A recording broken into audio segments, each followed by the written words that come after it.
So I'm Ron Noble. I was president of OACP in 2013 and 14. I was the chief of McMinnville and then retired actually as I was during my term of past president. I currently find myself working in the legislature in Salem and absolutely love it.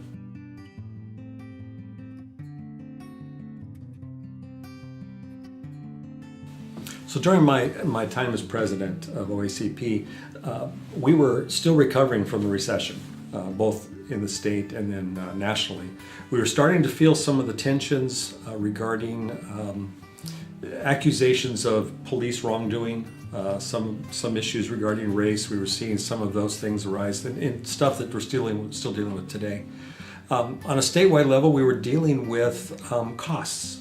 And this was the year that we began the negotiations and working together with the legislature, both OACP, the sheriffs, and the DAs, to get what we have now, the Justice Reinvestment Initiative. We were dealing with marijuana issues, and laws and bringing in dispensaries came into effect during my tenure. And then shortly after, we legalized marijuana. So that was a big issue in the state as well. And then, of course, we had Clackamas Town Center shooting the prior year, and so we started the process of working on a task force of school safety. All of this revolving and actually involving OACP and working with the legislature and state government.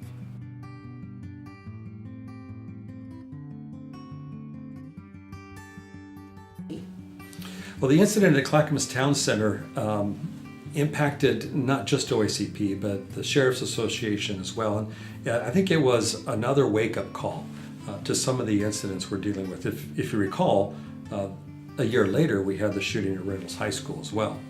So I was actually part of a group. I went with Sheriff Craig Roberts and Superintendent Rich Evans and approached the legislature to help create a task force. We did create this task force on school safety, which has resulted in the tip line and some other initiatives throughout the state to help create safe schools. Today this is still an issue. As I'm taping this morning there was a walkout in our schools, and to talk about what happened in Florida most recently this year. And so it's still an issue that's right before us. There's even talk, as I'm listening to some of my colleagues in the legislature, of creating another school safety task force. So it's interesting how things kind of have transpired over the few years, but that's what we dealt with even back in 2013 and 2014.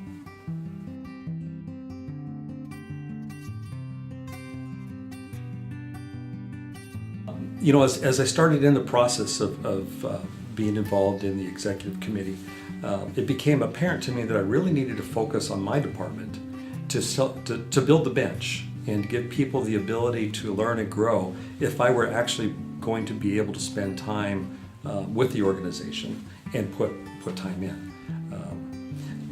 I've noticed at least I remember thinking while I was president that every president before me in the last, the 3 or 4 before me, seemed to have some big issue in their department happen while they were president. And that may still continue on. I just wanted to make sure that the McMinnville Police Department could operate essentially without me, which is probably one of the reasons why I retired shortly after my presidency with OACP. But really wanted to build the bench and create some stability.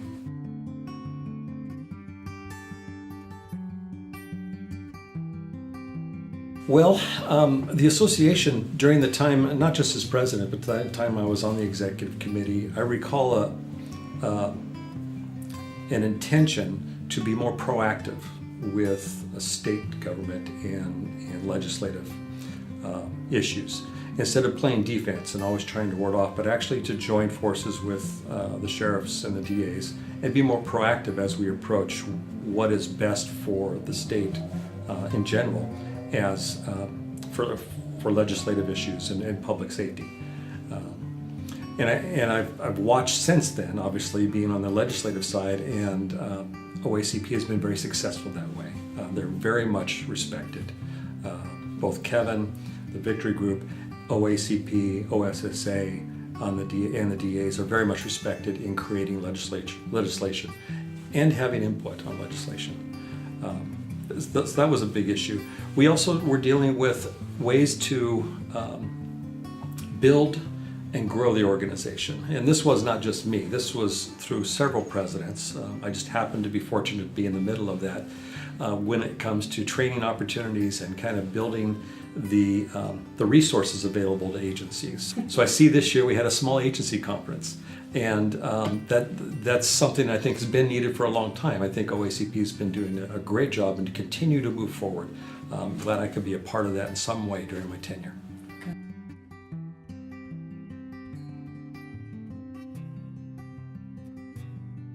What I really enjoyed about my time as president is enjoying all the camaraderie, the relationships. Even though now that I'm retired, I don't see people as often as I did, but relationships with different chiefs, different staffs and agencies, I think are invaluable. They were enjoyable for one, and just spending time together, but they also help build character and interacting with people. You always pick kind of the best traits of the people you're around. So.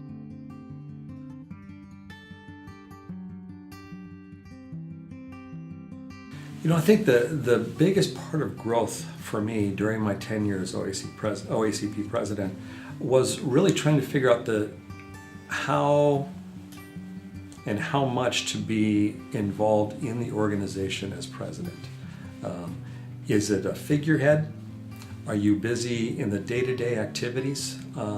In looking back, I probably missed some opportunities to be engaged at a level where I could have been engaged and probably could have benefited the organization, but very much enjoyed the times that I did engage. I was very comfortable in my position as police chief. My position as president was something different, and knowing where it was appropriate to add, to step in, because you're one of hundreds of people who are invested in this organization. So the buck doesn't necessarily stop with the president like it does with the police chief. You're there to help coordinate, encourage, and facilitate issues. So I would encourage, if you're interested in being on the executive committee or become president, just to step into those shoes and become as involved and as I guess take the initiative as much as possible to help further the organization.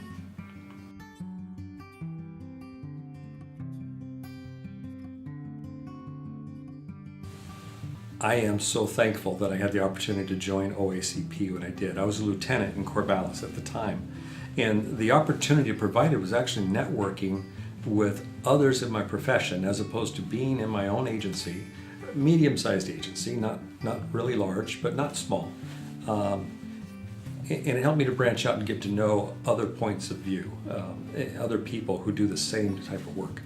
As I continued in the organization and started to get involved with different things, I found that that OACP can have a direct impact on my professionalism.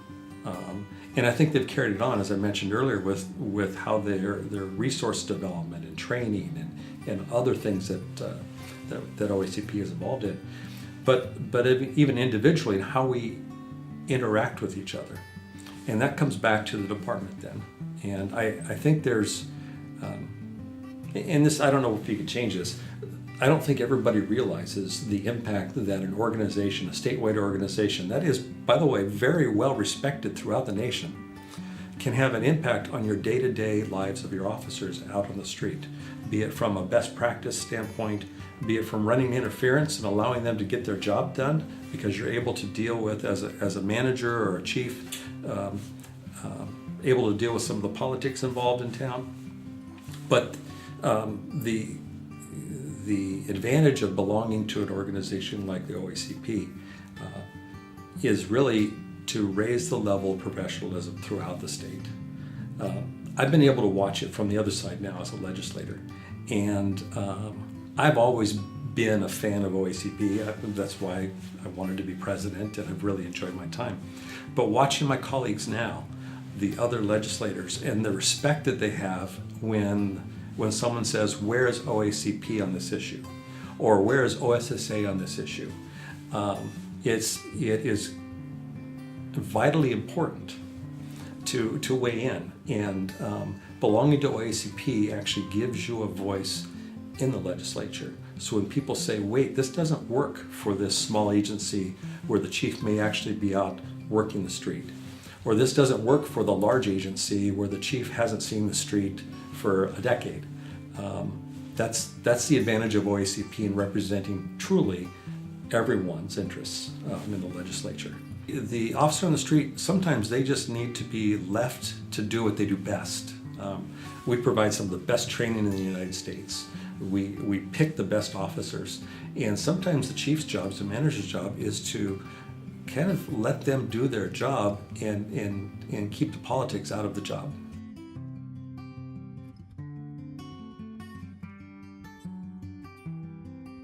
To the person who's interested in becoming a law enforcement officer, to get involved in the criminal justice system, I would say this. And I had to deal with this when I retired. I had to realize that I wasn't retiring to do what I really wanted to do. I already did what I really wanted to do. Young boys and girls look at law enforcement and others, and first responders, and they dream of wearing the uniform, which should create, I guess, this higher responsibility. It is the most rewarding career you can have. It also is one of the most difficult things you can do. And it takes a certain type of person. It takes someone who's able to actually put up with some of all of the stuff you see going on in our society, and know that will change, and the issues tomorrow will be different than the issues today. But it can make it through that and still do what is right for people, because that's what you've signed up to do. Sometimes it sounds like, maybe mom and apple pie-ish, but the reality is there is nothing more rewarding, at least from my experience. As much as I love the legislature, it's nothing compared to actually my time in law enforcement and working with people, helping people, holding people accountable, and working through some of the real difficult things we've had to work through. So I would encourage, if you're interested in law enforcement, to get involved. And that's also a message for those who are currently in law enforcement. Don't give up. It's going to keep changing. It's going to look different. It's different today than it was when I was involved. But don't give up. What you do is critically important to our society.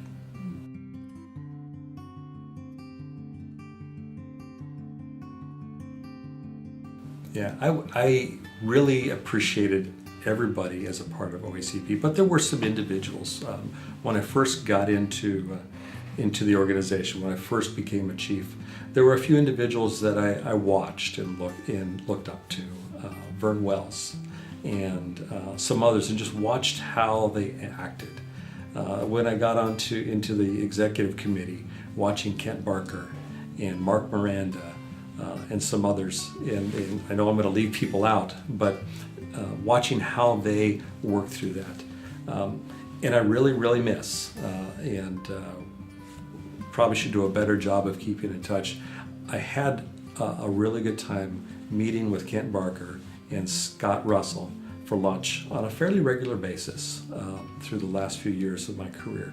And that time is invaluable, and I would encourage others to do something like that, is get to know some people. Take the time, whether it's once every 6 months or once a month, just to get outside of your own little workspace and just interact with somebody on a regular basis. There are a lot of people that have impacted me over my life, and many of those are members of OACP. I have to give a shout out to Kevin and the Victory Group, because I still count Kevin as a friend. I'm fortunate enough to have breakfast with Kevin every so often, just because you send him to the Capitol and I happen to be there, so we have breakfast together. So.